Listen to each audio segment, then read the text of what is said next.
Bon,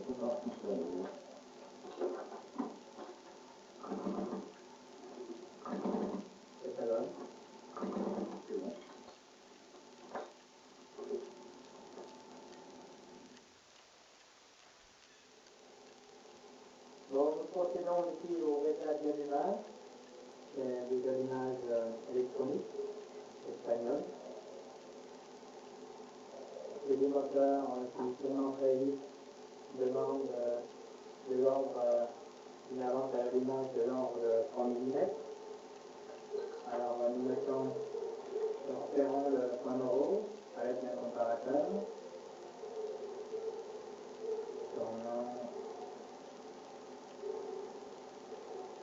Voilà, ici le point moro, je règle mon comparateur à 0.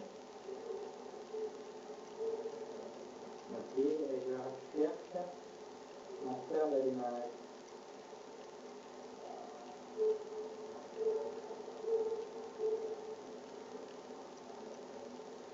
Voilà, donc on a l'image ici. Ici une donne 1 mm, 2, 3,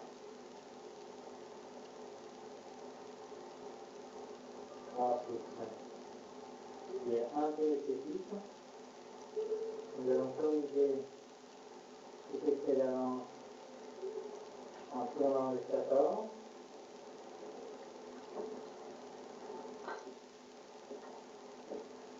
Voilà, je recommence l'opération.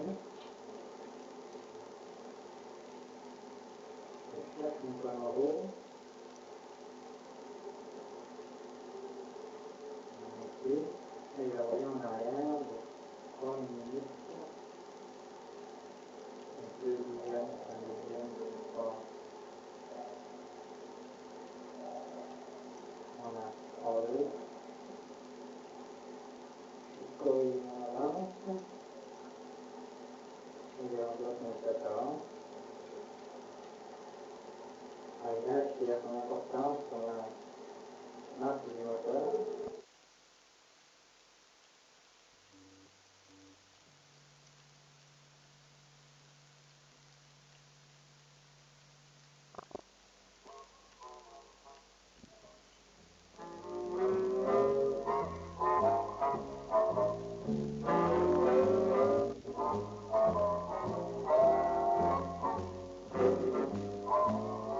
Sport pour tous, une initiative de la Jeune Chambre économique, permis à 25 000 personnes de défiler devant les différents stands des associations sportives chalonnaises.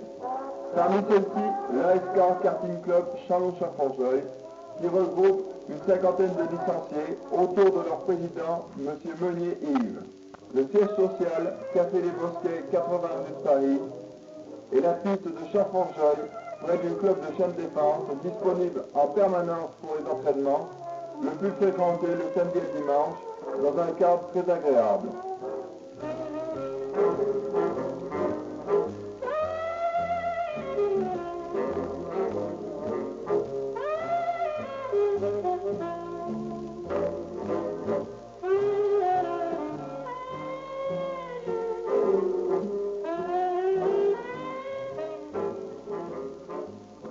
Remercions encore une fois la Jeune Chambre économique pour cette brillante organisation.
Le karting est né outre-Atlantique, c'est une certitude, mais quant à situer les dates et les circonstances de sa création, il existe autant de versions que d'informations avisées. On sait que ce fut entre 1950 et 1958 et que c'est vraisemblablement sur un aérodrome américain que les premiers go-karts ont évolué. La théorie la plus fréquemment avancée est celle du GI américain, ayant conçu le projet de créer un petit engin pratique et rapide pour circuler à l'intérieur même de leur base. Pour ce faire, ils utilisèrent quelques tubes de chauffage central, des roues de queue d'avion de tourisme et un moteur de tondeuse à gazon. Dès que deux engins similaires furent créés, la première course de go-kart eut lieu.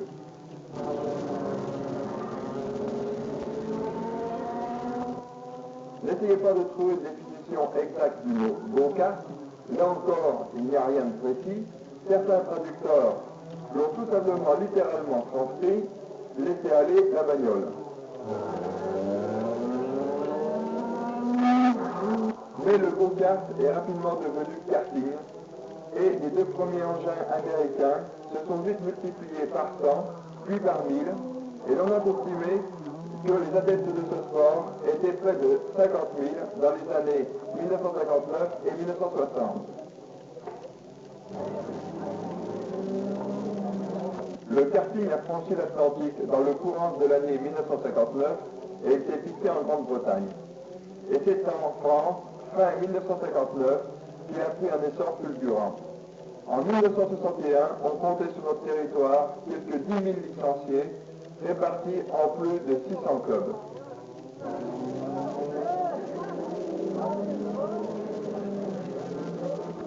Le karting est devenu une forme populaire du sport automobile. Pour beaucoup, il était la possibilité de courir sur des circuits permanents, occasionnels ou courses de côte, à quelques 100, 120 et même 140 km/h en pointe de vitesse, tout en ayant l'impression de rouler à 200 et même plus. La faible garde au sol, les roues à l'air libre et l'absence totale de la carrosserie permettent de créer une telle impression. Mais le karting a aussi un côté pédagogique. C'est une remarquable école de réflexe et de sang-froid. Aussi, il peut insuffler aux jeunes le goût de la mécanique. Le karting est un sport de compétition qui se pratique individuellement, mais au sein de clubs.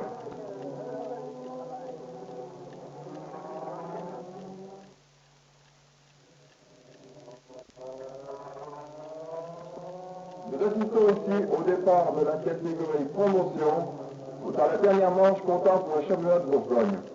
Cette catégorie est la moins rapide. Elle comprend des moteurs de 100 cm3, 100 valves rotatives, ou des moteurs d'anciennes motos françaises de 125 cm3.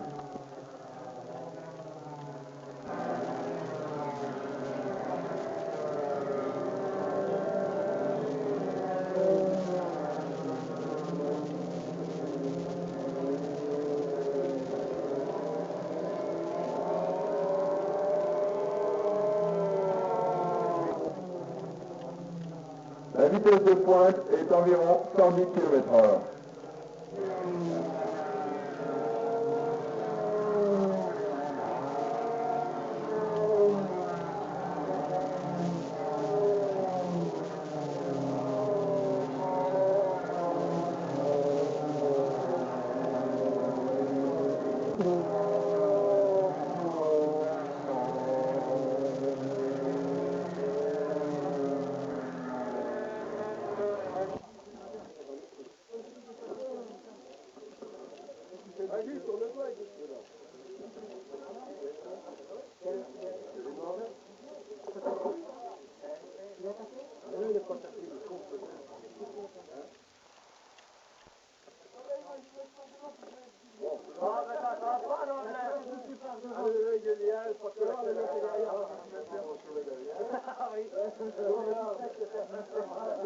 Vous êtes obligé de vous arrêter.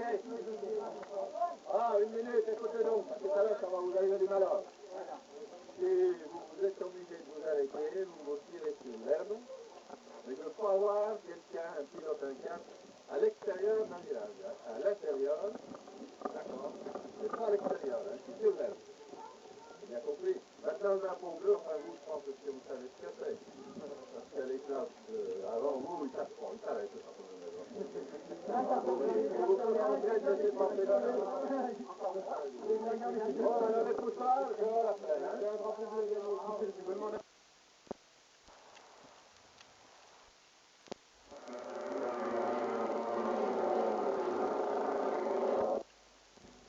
Nous allons assister ici au départ de la catégorie nationale. Cette catégorie comprend des moteurs à valve rotative de 100 cm3 et une vitesse de pointe de 120 à 130 km/h.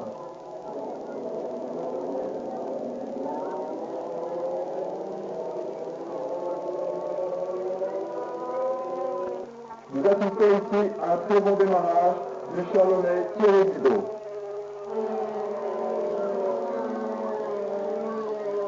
La signification des drapeaux de signalisation doit être connue de tous les pilotes. Le drapeau tricolore indique le départ et le drapeau à damier l'arrivée. Jaune, danger. Rouge, arrêt absolu. Bleu, signal de dépassement. Triangle noir et triangle blanc accompagnés du numéro du pilote. Dernier avertissement avant mise hors course. Vert à chevron jaune, faux départ. Noir accompagné du numéro du pilote, arrêt impératif au prochain tour. Thierry Didot conservera sa première place jusqu'à l'arrivée.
Très beau départ du Chalonnais Pierre Lambert dans la catégorie internationale.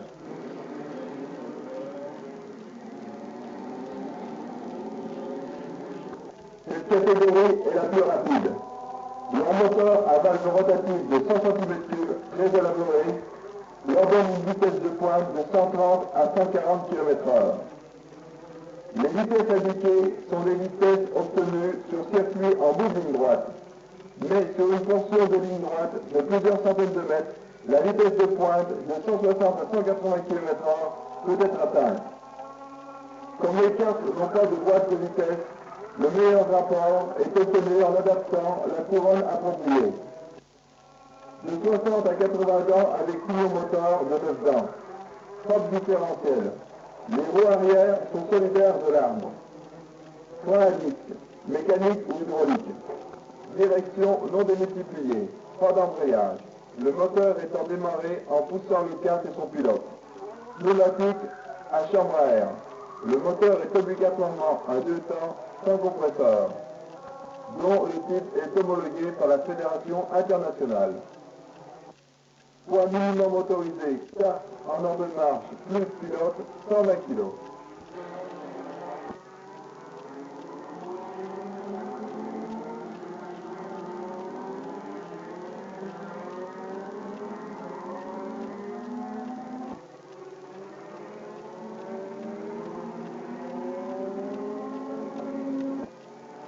Parfois, un accident, plus grave que d'habitude, donne quelques frissons aux spectateurs.